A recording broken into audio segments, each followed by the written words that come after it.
चलो बच्चों, आज का हमारा टॉपिक है थर्मल एक्सपेंशन इन लिक्विड्स। तो लिक्विड के अंदर थर्मल एक्सपेंशन किस प्रकार से होता है, तो यह बात हमने पहले भी देख रखी है कि जो लिक्विड और गैसेज होती हैं उनके अंदर केवल और केवल कौन सा एक्सपेंशन होता है, वॉल्यूम एक्सपेंशन होता है। बाकी कोई भी एक्सपेंशन जो है वो लिक्विड और गैसेज के लिए अप्लाई नहीं होता, यानी लिक्विड में केवल और केवल होता है वॉल्यूम एक्सपेंशन। अब लिक्विड जो है, लिक्विड हमेशा किसी न किसी वेसल के अंदर रखकर ही हीट किया जाएगा। जैसे ये कोई वेसल है आपके पास और इस वेसल के अंदर लिक्विड रख दिया और उसे हम हीट कर रहे हैं, तो लिक्विड को हमेशा जो है वो एक वेसल के साथ ही हीट किया जाता है। तो यहाँ पर हम कहते हैं कि लिक्विड अकेला हीट नहीं हो रहा, लिक्विड प्लस वेसल जो है वो दोनों का एक सिस्टम है, यानी दोनों को मिलाकर एक सिस्टम बनता है और वो सिस्टम जो है उसको हम हीट प्रोवाइड करवा रहे हैं। तो जब हम सिस्टम को हीट प्रोवाइड करवाते हैं तो वेसल जो है सॉलिड की टर्म में, तो सॉलिड के अंदर भी एक्सपेंशन होता है और लिक्विड है तो लिक्विड का भी एक्सपेंशन होगा। अब शुरुआत के अंदर क्या होता है कि जब हम हीट प्रोवाइड करवाते हैं तो सबसे पहले लिक्विड और वेसल में से वेसल को हीट मिलती है और वेसल के अंदर एक्सपेंशन होता है। अब वेसल के अंदर एक्सपेंशन हो गया यानी वेसल जो है उसका वॉल्यूम इंक्रीज हो गया। इनिशियली वेसल का वॉल्यूम इंक्रीज हो जाएगा तो इसके अंदर जो लिक्विड भरा हुआ है उस लिक्विड का जो लेवल है वो लो हो जाएगा, लिक्विड जो है उसका लेवल लो हो जाएगा। उसके बाद में जैसे ही वेसल जो है वो लिक्विड को हीट सप्लाई करना शुरू कर देगा तो जो कोफिशिएंट होता है वॉल्यूम एक्सपेंशन का लिक्विड का वो वेसल से या सॉलिड से ज़्यादा होता है। वेसल से एक्सपेंशन कोफिशिएंट ज़्यादा होने की वजह से लिक्विड के अंदर वॉल्यूम एक्सपेंशन ज़्यादा होगा और उसके बाद में लिक्विड का लेवल है ऊपर की ओर इंक्रीज होगा, लिक्विड का लेवल इंक्रीज हो जाएगा। तो यहाँ पर देखिए, अगर हम ये बात करें कि ये पी क्यू जो है वो क्या है, तो पी क्यू को हम डिनोट कर सकते हैं कि पी क्यू जो है वो रिप्रेजेंट कर रहा है एक्सपेंशन ऑफ वेसल।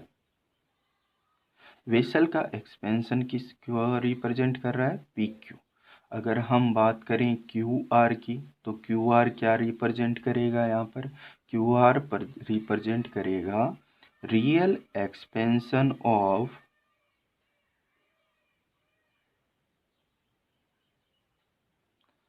लिक्विड।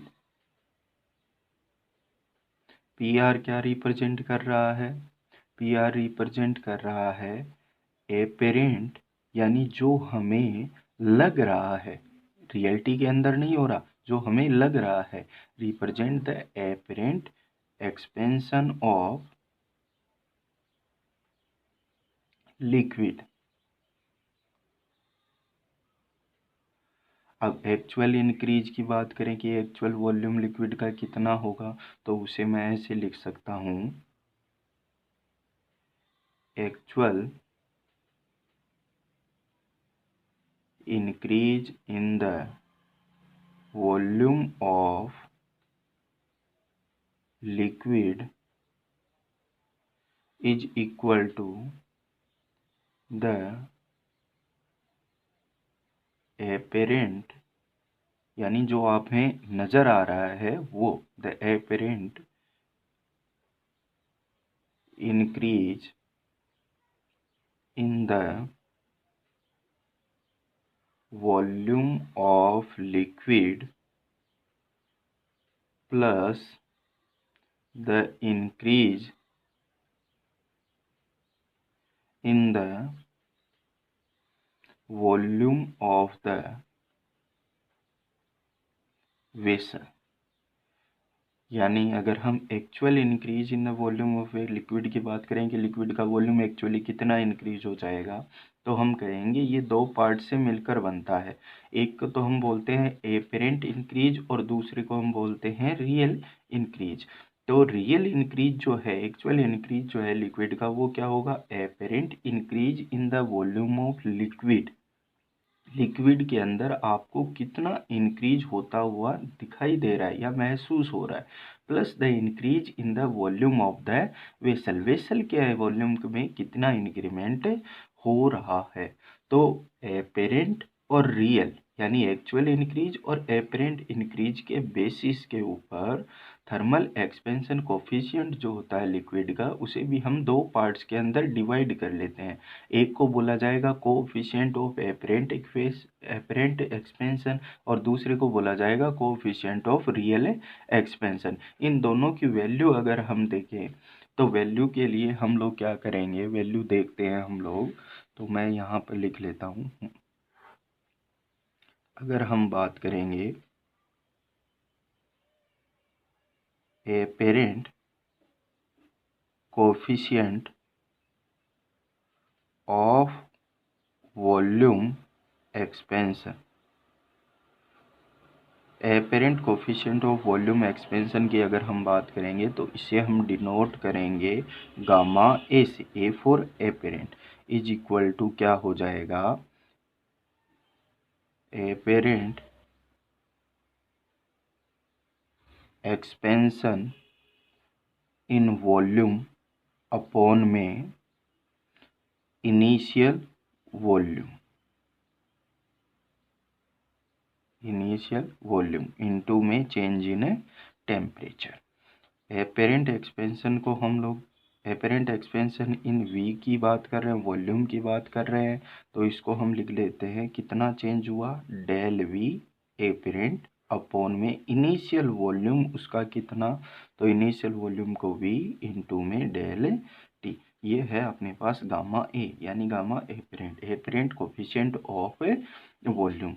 अगर हम रियल की बात करेंगे तो हम लिखेंगे real coefficient of volume expansion, gamma R से रिप्रेजेंट करेंगे इसे हम रियल को, तो gamma R is equal to हो जाएगा real increase in volume, real में कितना इंक्रीज हो रहा है वॉल्यूम, अपॉन में initial volume multiplied by change in temperature यानी डेल टी। तो इसको हम लोग लिख लेते हैं डेल वी रियल अपॉन में वी इंटू में डेल टी। ये अपना चेंज इन टेम्परेचर आ गया। तो लिक्विड जो है उसका एक्सपेंशन, लिक्विड के एक्सपेंशन के अंदर केवल और केवल वॉल्यूम एक्सपेंशन होता है। अब लिक्विड जो है उसको किसी ना किसी वेसल के साथ ही कनेक्ट किया जाएगा, किसी वेसल के साथ कनेक्ट करेंगे, वेसल के अंदर रखकर हम लिक्विड को हीट करेंगे, तो लिक्विड प्लस वेसल दोनों का एक सिस्टम बनता है, उस सिस्टम को हम हीट प्रोवाइड करवाते हैं। तो पहले तो क्या होगा, जब हम हीट प्रोवाइड करवाएंगे तो सबसे पहले तो वेसल को हीट मिलेगी। अब वेसल को इनिशियली हीट प्रोवाइड करवा रहे हैं तो वेसल के अंदर कुछ एक्सपेंशन होता है, वेसल के अंदर एक्सपेंशन होने से लिक्विड का जो लेवल है वो लो हो जाएगा, यानी ये डाउनवर्ड डायरेक्शन में आएगा। तो पी क्यू जो है वो किसको डिनोट कर रहा है, एक्सपेंशन ऑफ वेसल को डिनोट कर रहा है। क्यू आर किसको डिनोट कर रहा है, क्यू आर जो है वो डिनोट कर रहा है रियल एक्सपेंशन ऑफ लिक्विड को। पी आर किसको डिनोट कर रहा है, एपरेंट एक्सपेंशन ऑफ लिक्विड, जो हमें नजर आता है कि लिक्विड का एक्सपेंशन हो रहा है। अब थोड़ी देर बाद में क्या होगा, जब इसके अंदर इसको हीट मिल जाएगी तो ये अपनी हीट जो है वो ट्रांसफ़र करेगा लिक्विड को।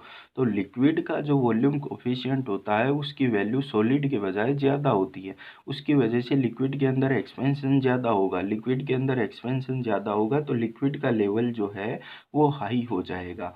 अब रियल और एपेरेंट यहाँ पर दो टर्म्स काम में आई है। रियल का मीनिंग है कि रियलिटी के अंदर कितना एक्सपेंशन हो रहा है केवल और केवल लिक्विड के अंदर। एपेरेंट का मतलब क्या होता है कि आपको कितना नज़र आ रहा है।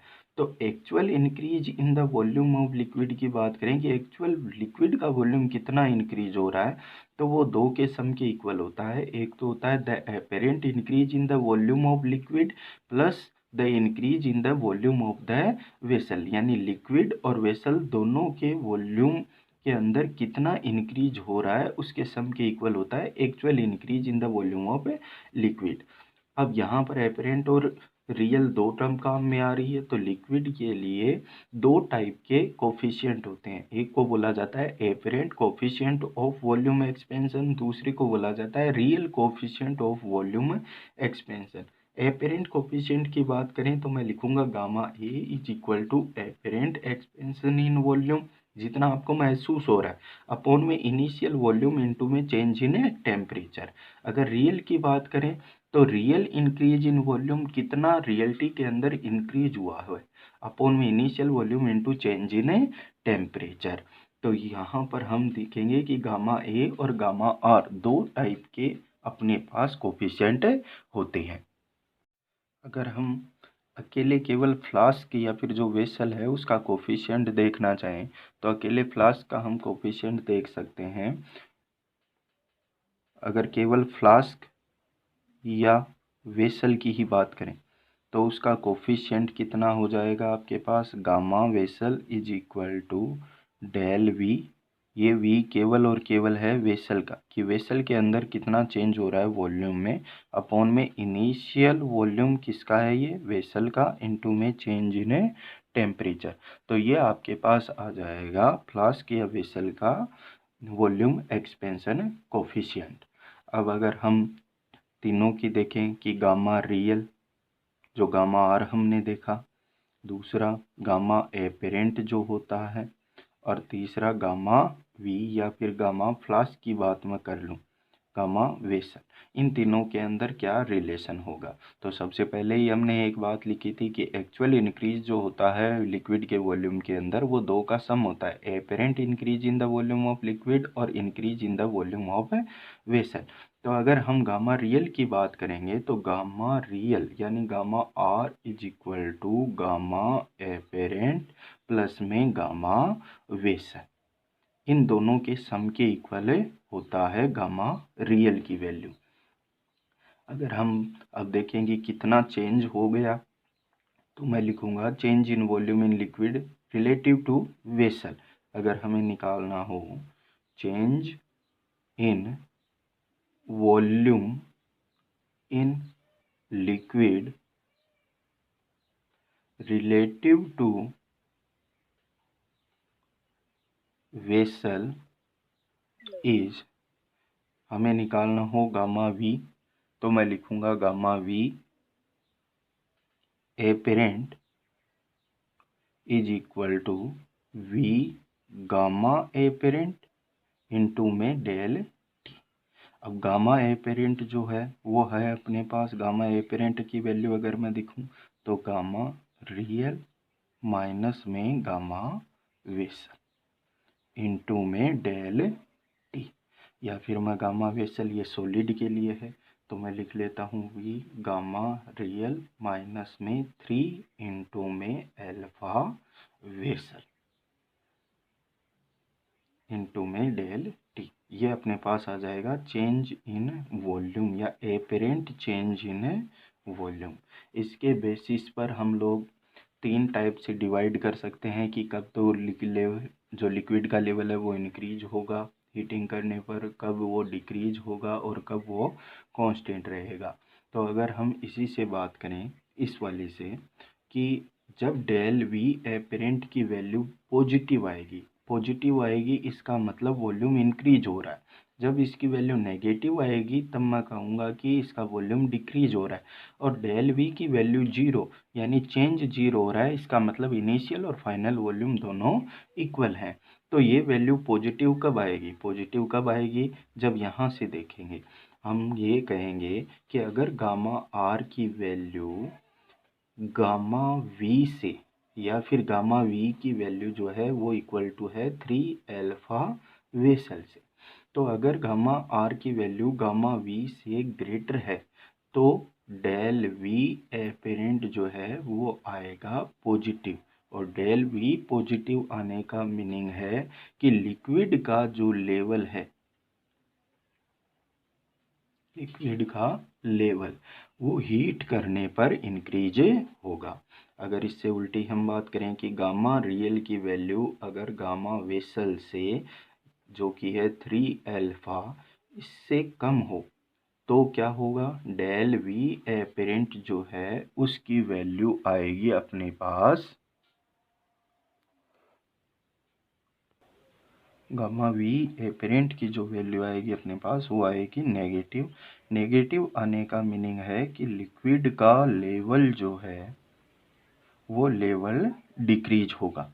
अब थर्ड अगर हम यहाँ पर बात कर लें तो इसी को ध्यान में रखते हुए अगर गामा आर की वैल्यू गामा वेसल के या फिर 3 अल्फा वेसल के इक्वल है तो इक्वल होने पर डेल वी एपरेंट की वैल्यू आएगी 0। इसका मतलब कि लिक्विड का लेवल जो है वो चेंज नहीं होगा, यानी वही रहेगा जो पहले था, कांस्टेंट रहेगा लिक्विड का लेवल।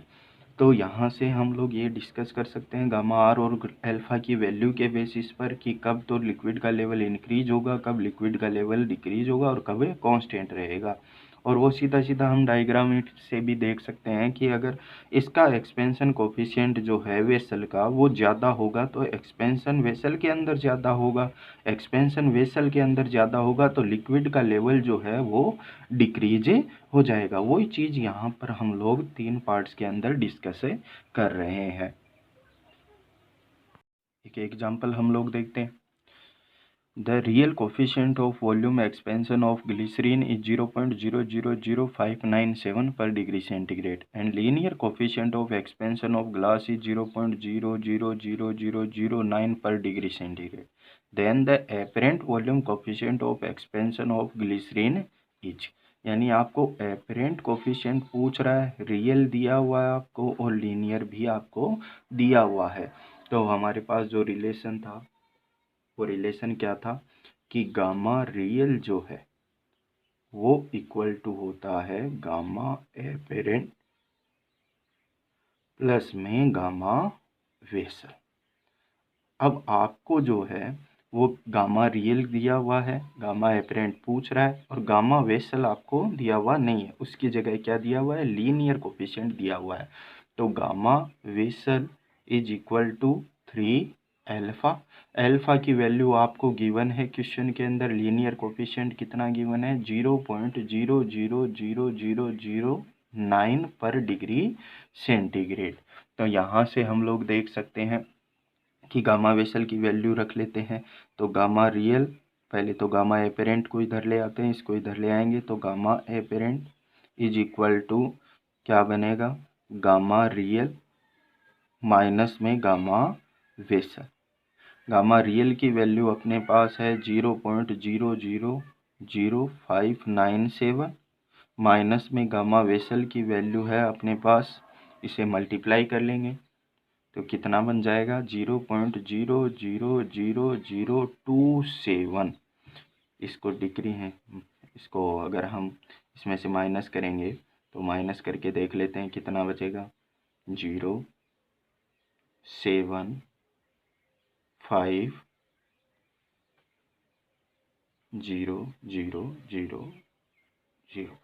पर डिग्री सेंटीग्रेड। ये अपना रिक्वायर्ड आंसर है। नेक्स्ट हम चलते हैं एप्लीकेशंस पर कि लिक्विड के अंदर कौन कौन से पार्ट्स जो हैं या कौन कौन सी एप्लीकेशंस हैं जिनका हमें पता होना चाहिए। फर्स्ट एप्लीकेशन है अपने पास एनोमलस या अबनॉर्मल एक्सपेंशन ऑफ वाटर।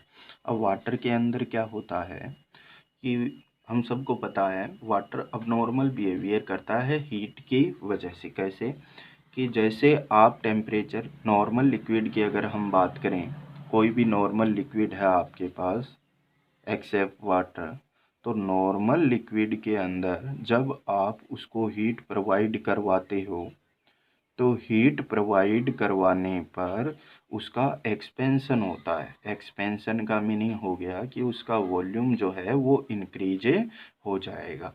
ये नॉर्मल जो लिक्विड हैं उनकी बात हम कर सकते हैं कि नॉर्मल लिक्विड के अंदर हीट प्रोवाइड करवाने पर यानी उसका टेम्परेचर इंक्रीज करने पर एक्सपेंशन होगा यानी वॉल्यूम इंक्रीज हो जाएगा।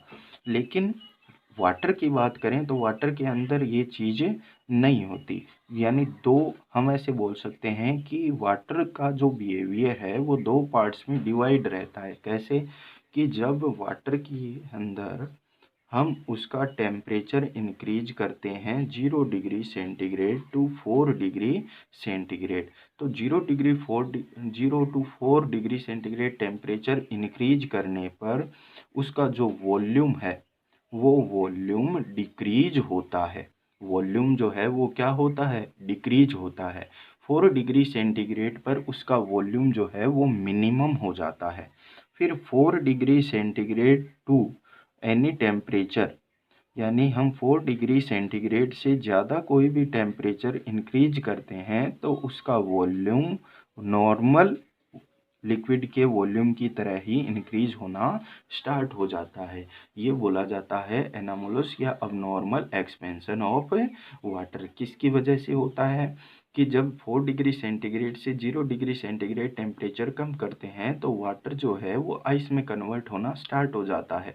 और जब आइस बनती है तो उसके बीच में आइस के मॉलिक्यूल्स के बीच में कुछ एयर के मॉलिक्यूल्स इंक्लूड रहते हैं, उसकी वजह से उनका उसका जो वॉल्यूम है वो इंक्रीज होता है। तो 4 degree centigrade to 0 degree centigrade volume increase होता है, यानी 0 टू 4 करने पर वॉल्यूम में डिक्रीज होता है। और 4 डिग्री सेंटीग्रेड के बाद में वो नॉर्मल लिक्विड की तरह बिहेव करना शुरू कर देता है। अगर हम डेंसिटी की बात करें वाटर की तो वही कि 0 टू 4 अगर वॉल्यूम डिक्रीज हो रहा है तो वॉल्यूम डिक्रीज होने पर डेंसिटी इंक्रीज होगी, यानी 0 to 4 degree centigrade density increase हो रही है और 4 डिग्री सेंटीग्रेड पर वाटर की डेंसिटी मैक्सिमम होती है।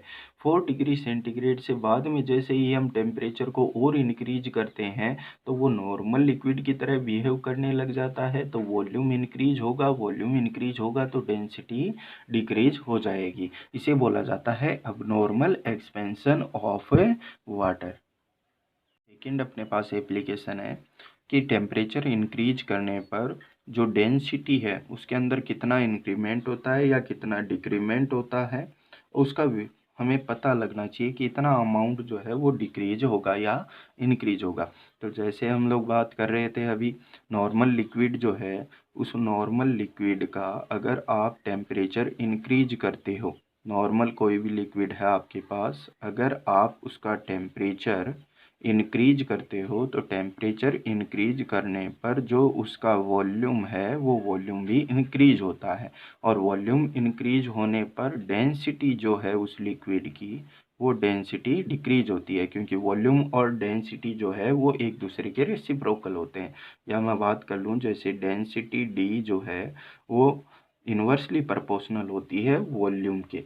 तो यहाँ से अगर हम कंपेयर करके एक रिलेशन बनाएं, जैसे दो कंडीशन की बात कर लें हम लोग, फर्स्ट कंडीशन की इनिशियल कंडीशन की बात कर लें हम लोग कि इनिशियली जब टेम्परेचर टी है तो टी टेम्परेचर पर जो डेंसिटी है उसे हम एज्यूम कर लेते हैं D1।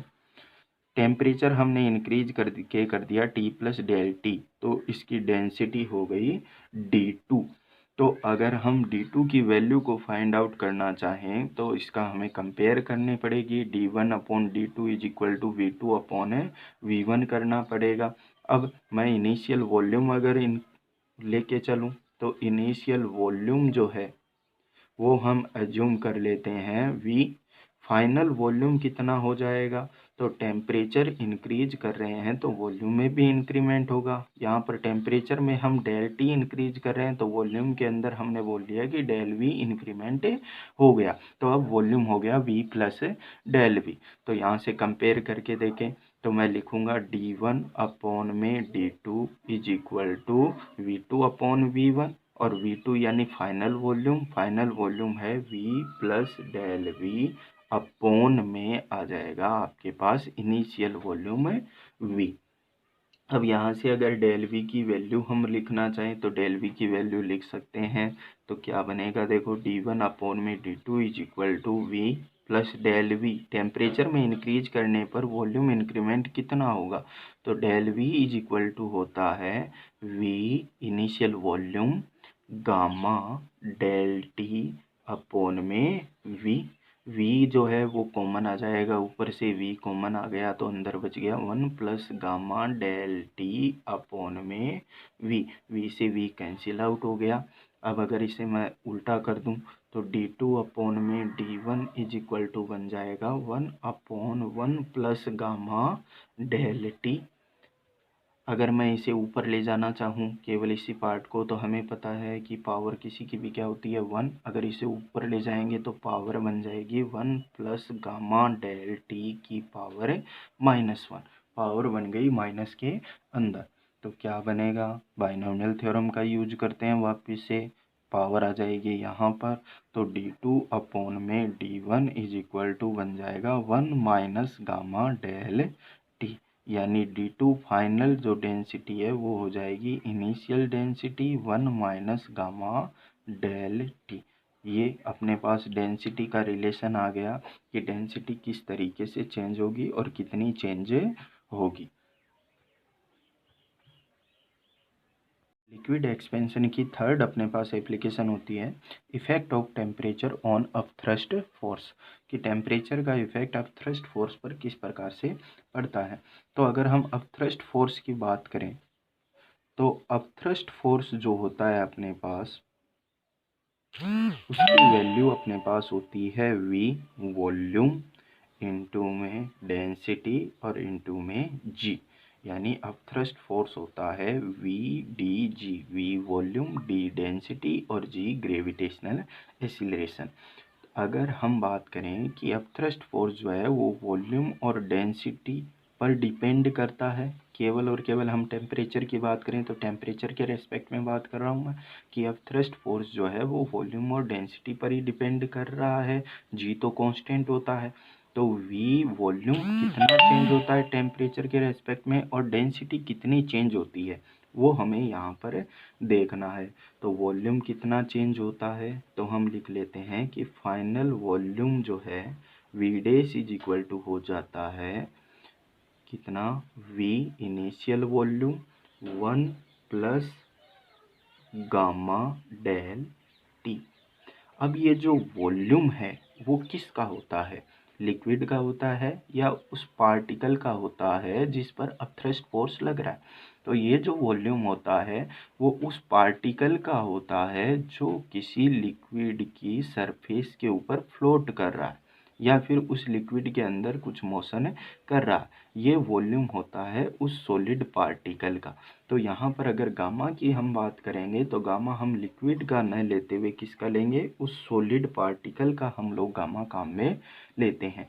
डेंसिटी किस तरीके से इफेक्ट होगी, तो ये डेंसिटी जो है वो किसकी ली जाती है, ये डेंसिटी होती है उस लिक्विड की जिसके अंदर इस पार्टिकल पर अपथ्रस्ट फोर्स लग रहा है। तो डेंसिटी कितनी चेंज होती है, तो हमने लिखा था d2 अपॉन में d1, तो मैं लिख लेता हूँ कि अगर डेंसिटी हो गई मेरे पास d dash is equal to हो जाएगी आपके पास d इनिशियल अपॉन में 1 प्लस गामा डेल टी। हम इससे पहले वाला उससे बाद वाला फॉर्मूला काम में नहीं ले रहे जिसके अंदर 1 माइनस गामा डेल टी हो रहा था, क्योंकि वो जो फॉर्मूला होता है वो हम स्मॉल चेंजेज के लिए काम में लेते हैं, लेकिन ये फॉर्मूला हम किसी भी चेंज के लिए काम में ले सकते हैं। तो यहाँ पर अगर हम गामा की बात करेंगे तो ये हम लेंगे लिक्विड के लिए, जिस लिक्विड के अंदर वो पार्टिकल फ्लोट हो रहा है वो। तो अगर हम अब अपथ्रस्ट फोर्स की बात करेंगे तो मैं लिखूंगा एफ डैश अपथ्रस्ट फोर्स, यानी अब कितना हो गया, इज इक्वल टू आ जाएगा V dash D dash into G. Compare करते हैं कि अपथ्रस्ट फोर्स की वैल्यू डिक्रीज हो रही है या इंक्रीज हो रही है। तो मैं कंपेयर कर देता हूँ, मैं लिख लेता हूँ F dash U T upthrust force upon में F upthrust force initially is equal to F dash की वैल्यू है आपके पास V dash D dash G upon में एफ यू टू इनिशियली है वी डी जी, जी से G cancel out हो गया। वी डैश की वैल्यू अगर हम लिखना चाहें तो वी डैश की वैल्यू है V 1 plus gamma S del T और डी डैश की वैल्यू है आपके पास डी अपॉन में 1 plus gamma L del T और अपॉन में क्या है यहाँ पर v और d, तो अपॉन में वॉल्यूम और मैंने लिख दिया डेंसिटी। वॉल्यूम V से V कैंसिल आउट हो गया, D से D कैंसिल आउट हो गया, क्या बच गया आपके पास 1 plus gamma S del T upon में 1 plus gamma L del T। ये अपने पास रिलेशन मिल गया कि एफ डैश यानी टी टेम्परेचर इंक्रीज करने के बाद में थ्रस्ट फोर्स और इनिशियल जो अब थ्रस्ट फोर्स है दोनों का रेशियो हो गया 1 plus gamma S del T upon में 1 plus gamma L del T. अब कंपेयर करने पर हमें पता कैसे चलेगा कि कौन सी वैल्यू ग्रेटर है कौन सी वैल्यू स्मॉल है। तो यहाँ से देखिए गामा एस जो है वो है सॉलिड के लिए एक्सपेंशन कोफिशिएंट, गामा एल जो है वो है लिक्विड के लिए एक्सपेंशन कोफिशिएंट। तो हमने सबसे पहले ही यही डिस्कस किया था कि गामा की वैल्यू सॉलिड के लिए ज़्यादा होती है या एक्सपेंशन कोफिशिएंट जो होता है उसकी वैल्यू लिक्विड के लिए ज़्यादा होती है। तो हमने पता लगाया था कि गामा एस की वैल्यू जो है वो गामा एल से कम होती है। क्यों? इंटरमोलिकुलर अट्रैक्शन फोर्स की वजह से, यानी गामा एल की वैल्यू ज़्यादा होगी। तो ये जो नीचे वाला पार्ट है, ये नीचे वाली जो टर्म है इसकी वैल्यू ग्रेटर होगी और ऊपर वाली जो टर्म है उसकी वैल्यू स्मॉल होगी। कंपेयर करें एक दूसरे से तो अब नीचे वाले पार्ट की वैल्यू अगर ग्रेटर है तो यहाँ से क्या रिलेशन बन जाएगा अपने पास, यहाँ से रिलेशन बन जाएगा कि एफ अब थ्रस्ट फोर्स की वैल्यू एफ डैश अब थ्रस्ट फोर्स की वैल्यू से ग्रेटर होगी, यानी अब थ्रस्ट फोर्स की वैल्यू जो है वो टेम्परेचर इंक्रीज करने पर डिक्रीज होती है। यानी अगर आप किसी भी लिक्विड का टेम्परेचर इंक्रीज करते हो तो अब थ्रस्ट फोर्स जो है आपके पास उसकी वैल्यू डिक्रीज हो जाएगी, यानी अब उस पर पहले की बजाय come up thrust force apply होगा। और उसके लिए रिलेशन अपने पास ये है, इसके बेसिस पर हम कोई भी न्यूमेरिकल प्रॉब्लम को सोल्व कर सकते हैं।